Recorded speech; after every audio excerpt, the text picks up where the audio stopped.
할렐루야. 오늘도 귀한 새벽 기도의 자리에 나온 성도님들을 환영합니다. 2024년 11월 8일 금요일 새벽 기도회를 시작합니다. 오늘 우리에게 주신 하나님의 말씀은 디모데전서 5장 1절부터 16절까지 말씀입니다. 늙은이를 꾸짖지 말고 권하되 아버지에게 하듯하며 젊은이에게는 형제에게 하듯하고 늙은 여자에게는 어머니에게 하듯하며 젊은 여자에게는 온전히 깨끗함으로 자매에게 하듯하라. 참 과부인 과부를 존대하라. 만일 어떤 과부에게 자녀나 손자들이 있거든 그들로 먼저 자기 집에서 효를 행하여 부모에게 보답하기를 배우게 하라. 이것이 하나님 앞에 받으실 만한 것이니라. 참 과부로서 외로운 자는 하나님께 소망을 두어 주야로 항상 간구와 기도를 하거니와 향락을 좋아하는 자는 살았으나 죽었느니라. 내가 또한 이것을 명하여 그들로 책망받을 것이 없게 하라. 누구든지 자기 친족 특히 자기 가족을 돌보지 아니하며 믿음을 배반한 자요 불신는 자보다 더 악한 자니라. 과부로 명부에 올릴 자는 나이가 60이 덜 되지 아니하고 한 남편의 아내였던 자로서 선한 행실의 증거가 있어 혹은 자녀를 양육하며 혹은 나그네를 대접하며 혹은 성도들의 발을 씻으며 혹은 환난당한 자들을 구제하며 혹은 모든 선한 일을 행한 자라야 할 것이요 젊은 과부는 올리지 말지니 이는 정욕으로 그리스도를 배반할 때에 시집가고자 함이니 처음 믿음을 저버렸으므로 정죄를 받느니라. 또 그들은 게으름을 익혀 집집으로 돌아다니고 게으를 뿐 아니라 쓸데없는 말을 하며 일을 만들며 마땅히 아니할 말을 하나니 그러므로 젊은이는 시집가서 아이를 낳고 집을 다스리고 대적에게 비방할 기회를 조금도 주지 말기를 원하노라. 이미 사탄에게 돌아간 자들도 있도다. 만일 믿는 여자에게 과부 친척이 있거든 자기가 도와주고 교회가 짐지지 않게 하라. 이는 참 과부를 도와주게 하려 함이라. 아멘. 디모데전서 5장 말씀은 참 이해하기 쉽지 않은 내용입니다. 먼저는 참 과부와 젊은 과부에 대한 권면과 경계에 대한 말씀입니다. 참 과부는 어떤 사람입니까? 5절에 참 과부로서 외로운 자는 하나님께 소망을 두어 주야로 항상 간구와 기도를 하거니와. 참 과부는 외로운 자로서 오직 하나님께 소망을 두고 주야로 간구와 기도를 하는 사람입니다. 또 반대로 젊은 과부는 어떤 사람입니까? 13절에 또 그들은 게으름을 익혀 집집으로 돌아다니고 게으를 뿐 아니라 쓸데없는 말을 하며 일을 만들며 마땅히 아니할 말을 하나니. 젊은 과부들은 게으른 자들로 집집마다 돌아다니며 쓸데없는 말을 하고 일을 만드는 사람들이라고 얘기하죠.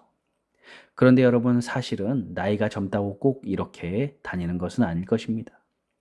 대체로 그럴 수 있지만 나이가 많아도 이렇게 할 수 있고요. 젊어서 홀로 되어도 오직 하나님께 소망을 두고 주야로 간구와 기도로 사시는 분도 있습니다. 그러므로 참 과부와 젊은 과부가 단지 나이의 문제는 아닌 것이죠. 초대교회에도 교회 안에 홀로 된 여인들이 많았습니다. 대체로 여자들이 남자들보다 평균 수명이 길었습니다. 그래서 당시의 교회는 이렇게 홀로 된 여인들을 명부에 올려서 재정적으로 돕는 역할을 하였습니다. 9절에 과부로 명부에 올릴 자는 나이가 60이 덜 되지 아니하고 한 남편의 아내였던 자로서 얘기하죠. 명부에 올릴 때는 60세를 넘는 분이어야 했습니다. 이분들은 단순히 물질적으로 도움을 주기 위한 분들이 아닙니다. 사실 그보다 더 중요한 이유가 있습니다. 그것은 교회 안에서 신앙의 모범이 되신 분들이었다라는 겁니다. 나이와 상관없이 어떤 사회적 지위나 환경에 상관없이 신앙의 모델은 오직 하나님께만 소망을 둔 자로서 이 세상에 대하여서는 외로운 자였습니다. 이 세상에서 외로워야 한다라는 것은 아무 의지할 데가 없고 친지가 없고 이런 것들이 아니라 세상의 그 무엇으로도 채울 수 없는 영적인 고독과 외로움을 말하는 거죠. 우리가 신앙적으로 말한다면 이 세상의 것으로 우리의 영혼을 만족시킬 수는 없는 것이었습니다. 그런 차원에서 진정한 신앙에는 세상에서 만족을 찾지 못하는 것입니다. 우리는 신랑 되신 예수님을 만나는 그날까지 하나님이 주시는 위로 외에는 아무것도 우리를 만족시킬 수 있는 것이 없음을 알고 날마다 하나님께 간구하며 우리의 영혼의 만족을 누리며 살아야 하는 것입니다. 그래서 하나님이 채우시는 신령한 인격과 성품으로 달라져야 하죠. 이것이 바로 참 과부의 모습이었습니다. 이 참 과부와 대조적으로 젊은 과부라고 하였는데 왜 젊은 과부라고 하였을까요? 나이가 많아지면 이제 힘도 빠지고 여기저기 약해지는 것이 당연합니다. 자꾸 깜빡깜빡 하는 거죠. 그러면 우리가 나이 먹었다고 서글퍼 하는데 사실은 그럴 필요가 없는 것입니다. 왜냐하면 지극히 정상적인 것이기 때문에 그렇습니다. 그러면 우리가 정말 깨달아야 하는 것이 있는데 지금까지 자기를 믿고 살았다라는 사실입니다.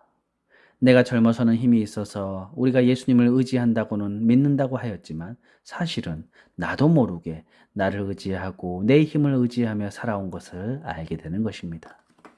그런데 젊은 과부, 아직 겁이 없고 힘이 남아서 자기 주장과 욕심이 있는 사람을 말하고 있죠. 정말로 홀로 되지 않았을지라도 사실 대부분 여기에 해당이 되는 거죠. 아직 익은 벼가 고개를 숙이는 듯한 그런 성숙한 신앙의 모습은 보이지 않습니다. 여전히 내 주장과 욕심이 살아있고요. 아직도 건강해서 쓸데없이 돌아다니며 말을 만들고 문제를 일으키는 것입니다. 우리의 죄성은 본래 남을 비방하고 지적하는 것을 좋아합니다. 그러나 우리가 하나님의 은혜를 깊이 경험하면 경험할수록 남을 지적할 수가 없습니다. 왜냐하면 우리에게는 남을 지적할 실력이 없기 때문입니다. 하나님 은혜를 받고 보니 내가 큰 죄인인데 누구 보고 뭐라고 할 수 있습니까? 내 잘못 돌아보기도 바쁜데 그것만으로도 정신이 없는데 남의 잘못까지 볼 수 있는 여유가 없는 것입니다.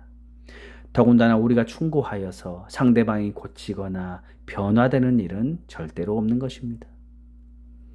그러니까 젊은 과부는 아직 힘이 남아서 여기저기 가서 잘잘못을 따지고 비난하면서 아무 도움이 되지 못하는 농쟁만을 일삼고 다닌다라는 거죠. 우리 모두가 이 일로 우리 자신을 잘 돌아보아야 합니다. 다른 이들을 우리가 비난하고 정죄하고 그러면 아직 내가 힘이 남아서 예수님의 십자가 은혜 안에 온전히 거하지 못하고 있기 때문입니다. 그러니까 사실 우리는 아직 한참 멀어도 한참 먼 것이죠. 여기에 중요한 문제는 14절이죠. 그러므로 젊은이는 시집가서 아이를 낳고 집을 다스리고 대적에게 비방할 기회를 조금도 주지 말기를 원하노라라고 바울이 갑자기 이상한 결론을 내리게 됩니다.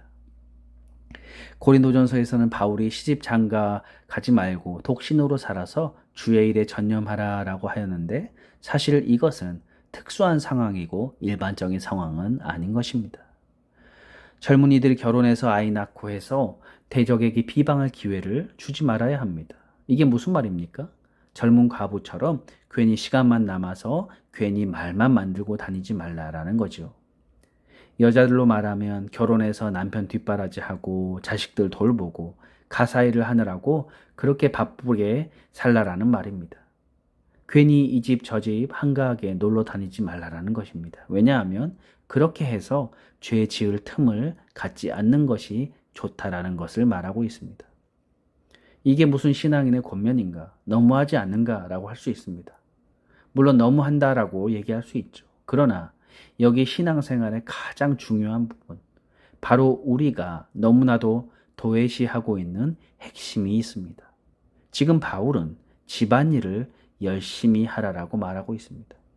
집안일을 뒤로 하고 전도하고 봉사하는 것이 옳다라고 얘기하지 않습니다. 4절에도 보니까 자녀들이 부모에게 효를 행하도록 하는 것이 하나님이 받으실 만한 것이다 라고 말씀합니다. 우리가 무슨 주의 큰 일꾼 되게 하옵소서, 이 나라와 민족을 옳은 길로 인도하는 사람 되게 하옵소서 라고 이렇게 얘기하지 않았죠. 물론 하나님이 필요하시고 섭리 가운데 그런 일꾼들도 부르시고 세우시지만 먼저 중요한 것은 자녀는 가정에서 부모에게 효를 행해야 된다라는 말을 하고 있는 것입니다. 8절에서도 누구든지 자기 친족, 특히 자기 가족을 돌보지 아니하면 믿음을 배반한 자요 불신자보다 더 악한 자니라. 16절에서도 만일 믿는 여자에게 과부 친척이 있거든 자기가 도와주고 교회가 짐지지 않게 하라. 이는 참 과부를 도와주게 하려 함이라. 여러분 무슨 말씀입니까? 신앙의 핵심은 가장 가까운 내 가족과 친척을 돌보는 일에서부터 시작해야 한다는 것을 말하고 있습니다. 그러므로 우리는 어떻게 하는 것이 참된 신앙생활인지를 명심해야 됩니다. 우리는 우리 인생을 만족시키실 분은 오직 하나님밖에 없음을 알고 날마다 기도와 간구 가운데 하나님을 의지하며 하나님 안에서 만족을 누리며 살아가야 합니다. 그래서 하나님이 채워주시는 신령한 인격과 성품으로 달라지고 이것은 내가 먼저 내 가족과 친척과 교회와 이웃을 돌보는 일로 나타난다라는 것이죠. 우리가 어제 말씀에서도 경건에 이르기를 연습하라라고 하였던 것처럼 그 주님의 성품으로 가정과 교회를 위해서 열심히 섬기고 봉사하는 것, 그것이 우리의 신앙생활의 최우선이고 최선일 것입니다. 신앙생활이라는 게 겨우 그거냐라고 말할 분도 있을지 모르겠지만 이것이야말로 경건의 훈련이고 순종의 훈련일 것입니다. 이렇게 겸손히 가정과 교회를 잘 섬기는 사람이 비로소 하나님의 사람으로 완성되어져 가는 것입니다. 그러므로 성도 여러분, 오늘 하나님께만 소망과 만족을 두고 하나님의 성품을 따라서 가정과 교회를 바로 세워 나가시는 참 믿음의 사람, 참 경건의 삶을 살아가시는 저와 여러분들 되시기를 주님의 이름으로 축원합니다. 기도하겠습니다. 하나님, 우리의 인생을 만족시켜 주실 분은 오직 하나님밖에 없음을 고백합니다. 온전히 매일매일 우리의 기도와 간구로 하나님께 기도하고 의지하며 나아갈 수 있도록 인도하여 주옵소서. 그리하여서 우리 삶에 하나님께서 주시는 참 만족을 누리며 또 그 은혜에 감사하며 우리의 이웃과 가족과 교회와 또 주변의 많은 이웃들을 우리가 하나님의 사랑으로 섬기며 살아가는 저희들 될 수 있도록 인도하여 주옵소서. 감사드리며 예수님의 이름으로 기도드립니다. 아멘. 주기도문으로 예배를 마치겠습니다. 하늘에 계신 우리 아버지여, 이름이 거룩히 여김을 받으시오며 나라의 임하옵시며 뜻이 하늘에서 이루어지는 것 같이 땅에서도 이루어지이다. 오늘날 우리에게 일용할 양식을 주옵시고 오늘 우리가 우리에게 죄 지은 자를 사하여 준 것 같이 우리 죄를 사하여 주옵시고 우리를 시험에 들게 마옵시고 다만 악에서 구하옵소서. 대개 나라와 권세와 영광이 아버지께 영원히 있사옵나이다. 아멘. 잠시 시간 기도하는 시간을 갖겠습니다. 하나님, 오늘 말씀을 생각하면서 우리의 삶을 참 만족을 주시는 분은 우리 하나님이심을 기억하면서 날마다 기도와 간구로 나아가게 하시고 특별히 예수님을 닮아가는 우리의 인격과 성품 되게 하셔서 하나님의 은혜로 또 우리의 주위의 가족과 친척과 교회와 이웃을 돌보고 섬기는 일에 우리가 최선을 다할 수 있도록 주님 인도하여 달라고 함께 기도하시고 우리 갈보리 교회와 우리 예배와 또 우리 교우들, 우리 자녀들 또 오늘도 만나는 많은 이웃들을 위해서 함께 이 시간 기도하겠습니다.